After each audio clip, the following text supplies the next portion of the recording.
আসসালামু আলাইকুম ওয়া রাহমাতুল্লাহ। ওয়ালাইকুম আসসালাম ওয়া রাহমাতুল্লাহি ওয়া বারাকাতুহু। জি শেখ, বলেন। আমি বাফেলো নিউ ইয়র্ক থেকে বলছিলাম। শেখ, আমার প্রশ্ন ছিল ওই যে উম, জমার বিষয়টা আর কি, জমার বিষয়টা একটু ক্লিয়ার হতে চাচ্ছিলাম। আমরা যদি পিকনিকে যাই, সেখানে ব্যস্ততার কারণে কি আমি জমা করতে পারবো কিনা? যদি জমা করতে পারি তাহলে 4 সার্কেল করতে পারবো কিনা, যদি কসর হবে না এমন এমন সালাত ডিস্টেন্স। সালাত জি। ব্যস্ততা মানে দুনিয়ার ব্যস্ততা। হ্যাঁ, দুনিয়ার ব্যস্ততা বলতে কি, মানে আমরা ধরেন পিকনিকে গেছি একটা গ্রুপ, সেখানে আহ, আহ, একটু ব্যস্ততা থাকতে হয়। তো সেই কারণে জমা করতে পারবো কিনা, এবং জমা করলে কি 4 সার্কেল কোথায় করতে গেছেন? পারবো? বিচে গেছেন? না, একটা পার্কে আর কি গেছি, হয়তো আমাদের এখান থেকে 30 মাইল দূর। কাছাকাছি তাই না? এটা সফরের দূরত্ব নয়। হ্যাঁ, 30 মাইল 35 মাইল দূরত্ব। 30 মাইল, 30 মাইলে তো সফরের দূরত্ব হয় না। তো এটা সফর নয়। তো সফর না হলে সতর্কতা অবলম্বন করা উচিত, কারণ আল্লাহ রাব্বুল আলামিন প্রত্যেকটি সালাতকে তার নির্ধারিত সময় আদায়ের নির্দেশ প্রদান করেছেন, সেটি ওয়াজিব। প্রত্যেক সালাতের শুরু রয়েছে, শেষ রয়েছে, যা এত গুরুত্বপূর্ণ যে মেরাজের রাতে যখন সালাত ফরজ হয়, তার সকালেই জিবরাইল আলাইহিস সালাম মক্কায় নেমে আসেন। 2 দিন অবস্থান করেন। প্রথম দিন মুওয়াত্তা মালিকে হাদিস রয়েছে, প্রথম দিন আউয়াল ওয়াক্তে পড়িয়ে দেন সবগুলি সালাত রাসূলুল্লাহ সাল্লাল্লাহু আলাইহি ওয়াসাল্লামকে। ইমাম হচ্ছেন জিবরাইল আলাইহিস সালাম, মুক্তাদি রাসূলুল্লাহ সাল্লাল্লাহু আলাইহি ওয়াসাল্লাম। আর দ্বিতীয় দিন শেষ ওয়াক্তে পড়িয়ে দেন, আর তারপর ইয়া মুহাম্মদ সাল্লাল্লাহু আলাইহি ওয়াসাল্লাম আল ওয়াক্তু মা বাইনা হাদাইনি, সালাতের ওয়াক্ত হচ্ছে এই দুইয়ের মাঝে। তো আর কোরআনে কারিমে আল্লাহ স্পষ্ট বলেছেন, ইন্নাস সালাতা কানাত আলাল মুমিনিনা কিতাবাম মাওকুতা, নিশ্চয়ই সালাত মুমিনদের উপর ফরজ করা হয়েছে নির্ধারিত সময়। কিতাবান মানে মাকতুবান, মাফরুজান ফরজ করা হয়েছে, মাওকুতা ওয়াক্ত মোতাবেক। ওয়াক্তের আগেও সালাত হবে না, আর ওয়াক্তের পরে বিনা শরীয়তি ওজরে হবে না। শরীয়তি ওজর হচ্ছে ভুলে যাওয়া, অথবা অনিচ্ছাকৃত ঘুমিয়ে যাওয়া। আর বিনা কারণে কর্মব্যস্ততা, অফিসিয়াল ব্যস্ততা, ডিউটির ব্যস্ততা। আর ঘুরতে যাওয়া তো ডিউটির চাইতে হালকা। অনেক সময় অমুসলিম দেশে ডিউটি করতে গিয়ে কোনো ছাড় নেই, হয় 5 মিনিটও ছাড় নেই, সেখানে হয়তো বলা যেতে পারে যে মাঝে মধ্যে উপায় নেই, নিরূপে বলা যেতে পারে, কারণ পরিস্থিতি বাধ্য করছে।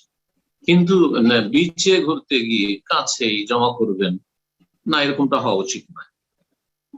একদিনের যে হাদিসটা রয়েছে সেটা অনেকে পেশ করে থাকে, রাসূলুল্লাহ সাল্লাল্লাহু আলাইহি ওয়াসাল্লাম মদিনায় সাহাবায়ে কেরামকে নিয়ে জমা করেন মিন গায়রি খাউফিন ওয়ালা মাতার, কোনো ভয়ও ছিল না, কোনো বৃষ্টি ছিল না। ওই হাদিস থেকে বোঝা যায় যদি ভয় থাকে কোথাও যে বারবার সালাত পড়া যাবে না, একবারই সুযোগ পেয়েছি পড়ে নি, দুশমনের ভয়, অথবা বৃষ্টি থাকে, এক বৃষ্টির মতো ঝড় তুফান থাকে, আর রাস্তাঘাটে কাদা হয়ে আছে, বারবার মসজিদে আসা যাচ্ছে না, এই ধরনের কিছু যদি হয়, অথবা অসুস্থতা, মারাত, অসুস্থ রয়েছে, বারবার উজু করা, বারবার সালাত আদায় করা মুশকিল, একবার উজু করে জোহর আসরটা পড়ে নি, আরেকবার উজু করে মাগরিব ইশাটা পড়ে নি, এইভাবে।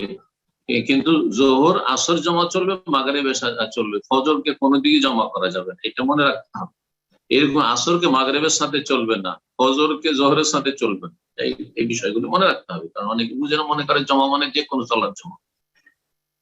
আর সেটা মূলত যেটা হাদিস দ্বারা প্রমাণিত, সেটা হচ্ছে সফরে, সফরে জমা করা। তো সফরের দূরত্ব হলে বলতাম যে ঠিক আছে, পার্কে গেছেন, পিছিয়ে গেছেন, জমা করেন, কিন্তু সফরের দূরত্ব যেহেতু নয়, সফর যেটাকে শরীয়তের পরিভাষায় সফর বলা হয় সেটা হচ্ছে সফর। এটা হচ্ছে শক্তিশালী মত ইবনে তাইমিয়া রাহিমাহুল্লাহ এই মতটিকে প্রাধান্য দিয়েছেন, যেটার জন্য প্রস্তুতি নিয়ে যায়, আমি সফরে যাচ্ছি, এক দুটো জামা নিলেন যে সফরে যাচ্ছি, হ্যাঁ, ধরেন কাপড় বদলাবেন, একটা লুঙ্গি নিলেন, এইগুলো হচ্ছে আমাদের সফরের প্রস্তুতি। একটা ব্যাগ নিলেন, আরো যেসব প্রয়োজনীয় জিনিস রয়েছে সেগুলি নিলেন। আর এমনি বিচে যাচ্ছি, একটু ছেলে মেয়ে নিয়ে ঘুরতে যাচ্ছি, আর তারপরে কিছুক্ষণ বিনোদন করে ঘুরে টুরে চলে আসবো, যেহেতু সফর না, যদিও 80 কিলোমিটার চলে যায়। আর আরেকটি মত হচ্ছে 48 মাইল মানে 80 কিলোমিটার। যাই হোক, সেটা কোনোটাকে পড়ছে না আপনাদের সফর। সুতরাং এহতিয়াত মানে সতর্ক, সাবধান হওয়া উচিত। এইভাবে জমা করাটা ঠিক নয়, কারণ আল্লাহ না করে যদি কবুল না হয় তাহলে রিজেক্ট। হ্যাঁ, একটা একটা একটা সলাত হয়েছে, কারণ একটা সলাত ওয়াক্তে হয়েছে। জোহরের সময় যদি আসর পড়ে থাকেন তাহলে জোহরটা হয়েছে, কিন্তু আসর হয়নি। অথবা আসরের সময় পড়লেন আপনি জোহর বিলম্ব করে, তাহলে গুনাহগার হলেন, আপনি গুনাহগার হলেন। আর কবুল হবে কিনা আল্লাহ ভালো জানেন। তো এই বিষয়গুলিতে সতর্ক সাবধান হওয়া উচিত। যেই ব্যক্তি সালাতের যত্ন নিতে পারেন না, সে অন্য কোনো আমলে যত্ন নিতে পারেন না, এটা কিন্তু ভালো করতে মনে রাখেন। যেই ব্যক্তি সালাতের ক্ষেত্রে যত্নবান, বাকি বিষয়গুলিতে ও যত্নবান হবে। দেখেন, অনেকে সালাত পড়ে, ফজর পড়ে না, কিন্তু এই জিলহজের রোজা রাখার জন্য প্রস্তুতি আছে। জি, অনেক বিভিন্ন পাপ করছে, পাপ থেকে বাঁচেন না, কিন্তু এই জিলহজের কয়টা দিনে জিকির আজকার আর অন্যান্য আরো কিছু নেক আমল, নফল দোয়া, এর জন্য প্রস্তুতি আছে মানুষের। তো সালাত মানুষকে চেনা যায়, মানুষের ঈমান চেনা যায়, তাকওয়া চেনা যায় সালাতের মাধ্যমে। আল্লাহ যেন সতর্ক হওয়ার তৌফিক দান করেন। তবে নিরুপায় হলে কোথাও দুনিয়ারই কাজে কিন্তু মানে এমন ব্যবহার, জালেম, ধরেন বস বা আপনার ম্যানেজার, যে আপনাকে কোনো অনুমতি দিচ্ছেন না, হয় জোহরের সময় একটু ব্রেক পেয়েছেন, ওই সময় আসর করে নিতে হবে, আর না হলে আসরের সময়, তাহলে অগ্রিম জমা না করে আপনি জমা তাখির করেন, আসরের সময় জোহরটা পড়েন। আর মাঝামাঝি করতে পারলে সবচেয়ে জমা সুরি, তাহলে জোহরের শেষখানে পড়লেন জোহরটা, আর তারপরে আসর শুরু হয়ে গেছে, আপন টাইমে হইলো, কিন্তু জোহরটা একটু লেট হলো। এভাবে মাগরিবটা একটু লেট করে, ঘন্টাখানেক লেট করে পড়েন, আর তারপর সোয়া ঘন্টা পরে কিন্তু এশার টাইম হয়ে যায়, আর তারপরে এশা পড়ে নেন। এটা হচ্ছে জামাত সুরি। জামাত তিন রকম: জামাত তাকদীম, জামাত তাখির, অগ্রিম জমা করা, বিলম্বে জমা করা, আর জামাত সুরি মানে বাহ্যিক জমা করা।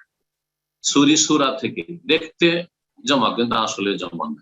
তো এইভাবে করতে পারেন। আপনি পার্কে গেছেন, হয়তো জোহরের শেষ দিকে পড়লেন, আর তারপরে আসরের টাইম হয়ে গেছে ঘড়িতে, আসর শুরু করে দিলেন। তো এইভাবে চলতে পারে, এইরকম মাগরিবের ক্ষেত্রে। আল্লাহ তাআলা আলাম।